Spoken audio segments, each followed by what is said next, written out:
खरं तर आज आषाढी एकादशी आहे। आषाढी एकादशीची पूजा, आषाढी एकादशीचा जल्लोष हा महाराष्ट्रामध्ये सुरू असताना दिल्लीतनं एक अतिशय मोठी बातमी राजकीय पटलावरची आणि शैक्षणिक क्षेत्रातली समोर येते।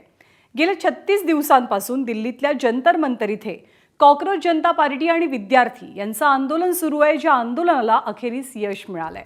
केंद्रीय शिक्षण मंत्री धर्मेंद्र प्रधान यांनी दुपारीच आपल्या मंत्रिपदाचा राजीनामा दिलाय। त्याची घोषणा त्यांनी ट्विटरवरनं केली।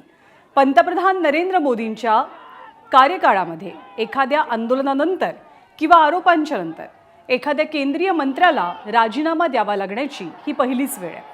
कॉकरोच जनता पार्टी आणि जंतर मंतरवरच्या विद्यार्थ्यांनी धर्मेंद्र प्रधान यांचा राजीनामा घेण्याच्या मागणीबाबत कोणतीही तडजोड करणार नाही असा इशारा देत आंदोलन आणखी तीव्र करण्याचा इशारा दिलेला होता। दिल्लीतल्या आंदोलनाचं लोण मुंबई, राजस्थान, बिहार, गुवाहाटी अशा अनेक राज्यांमध्ये पसरू लागलेलं, त्यामुळे आंदोलनाची व्याप्ती अधिक वाढून केंद्र सरकार विरोधातला असंतोष वाढू लागलेला। त्यामुळे केंद्र सरकारनं अखेरीस धर्मेंद्र प्रधान यांचा राजीनामा घेण्याचं निश्चित केलंय।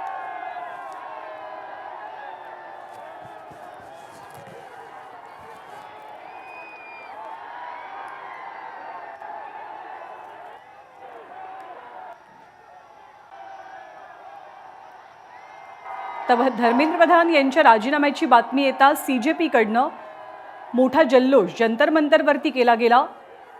अभिजित दिपके आणि त्यांच्या समर्थकांनी पहिल्या दिवसापासूनच धर्मेंद्र प्रधान यांच्या राजीनाम्याच्या मागणीवरती अजिबातच मागे हटणार नाही किंवा त्यात कोणती तडजोड होणार नाही अशी भूमिका जाहीर केली होती।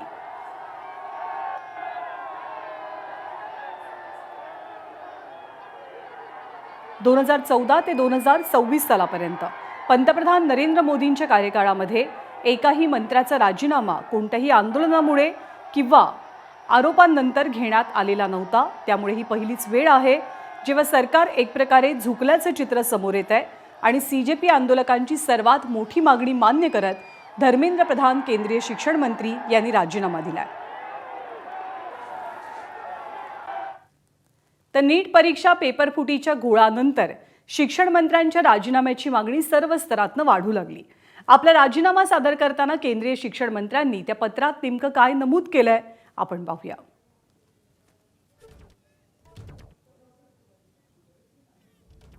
धर्मेंद्र प्रधान यांनी राजीनामा देताना एक पत्र लिहिलं आहे पंतप्रधान नरेंद्र मोदींना आणि देशभरातल्या विद्यार्थ्यांना उद्देशून। त्यात ते असं म्हणतात की नीट पेपरफुटीची जबाबदारी आपण घेतलेली होती।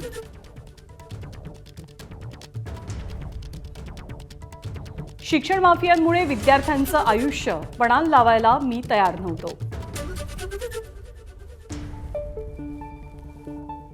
संविधानिक पदावरील काही नेत्यांकडनं विद्यार्थ्यांची दिशाभूल करण्याचा प्रयत्न होतोय किंवा केला गेला।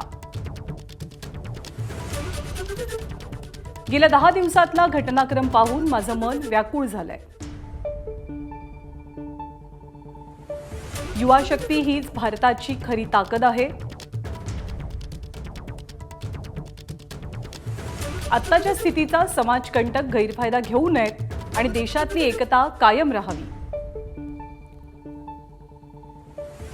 विद्यार्थी कोणत्याही कायदेशीर लढाईमध्ये कायदेशीर कचाट्यात अडकू नयेत यासाठी पंतप्रधान नरेंद्र मोदींकडे राजीनामा सादर करत असल्याचं धर्मेंद्र प्रधान यांनी या पत्रातून स्पष्ट केलंय।